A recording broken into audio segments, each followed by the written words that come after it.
Alright, so in our Cal Merton Car Series, we're going to have a couple competitors. We got myself, which you already seen. Hi, how you doing? And then we got Scott over here.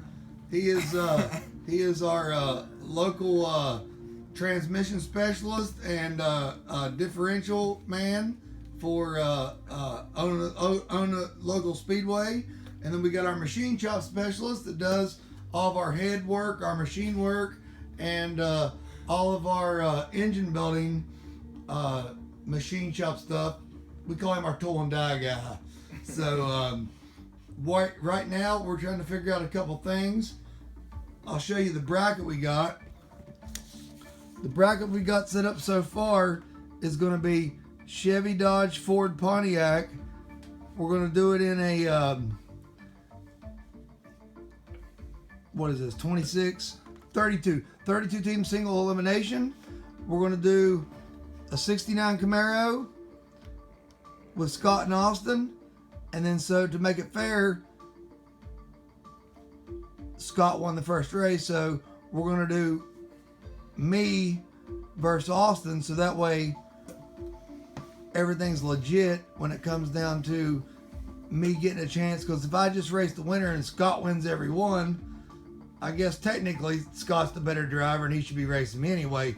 But to be fair, Scott, being the nice guy he is, wanted to make sure that I had the opportunity to race Austin or Scott, depending on who wins. So if Austin wins all the races, I still get to race Scott, even though he sucks, you know. So basically they got me set up to race the loser or the winner, which my goal was to race just the winners because, you know, I'm the man. So I don't see any need to race the loser, but regardless, it's fair. It makes sense. We're doing Daytona Speedway.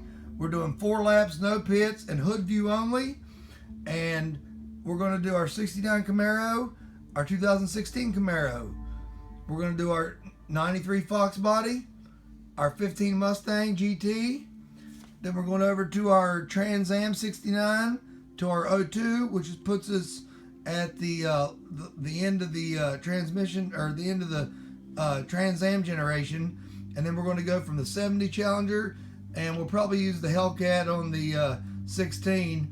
And then when we come to our conclusion here, we're going to have our winner of both brackets and our final race to see who it is. Some of the complications we have, and you guys might think about this yourselves at home when you're racing. I got the Ferrari steering wheel all hooked up with the gas pedal and brake, and I only have one, so we have the standard Xbox controller. What we've already determined racing with the steering wheel versus the controller in this competition is whoever has the steering wheel has 100% advantage over the person with the standard Xbox controller.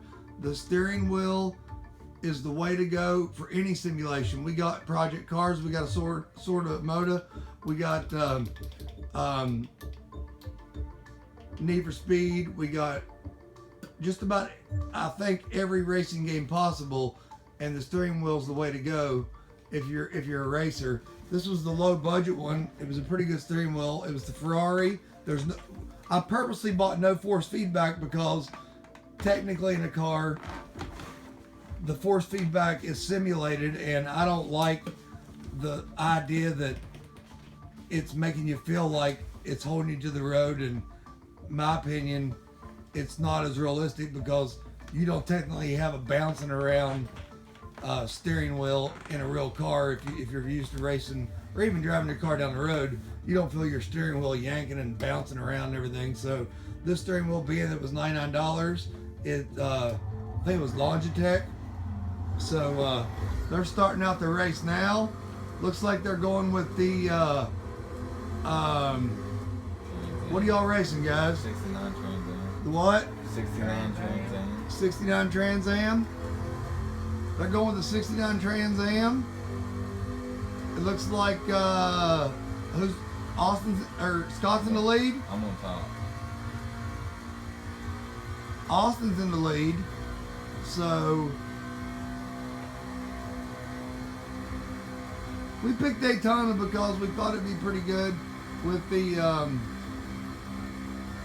American car, American muscle. I bought the NASCAR pack, so we'll get a little idea here. I'll back up, watch the show, get a little bit of the race, and then I'm going to explain how this is going to go into 2 other bracket races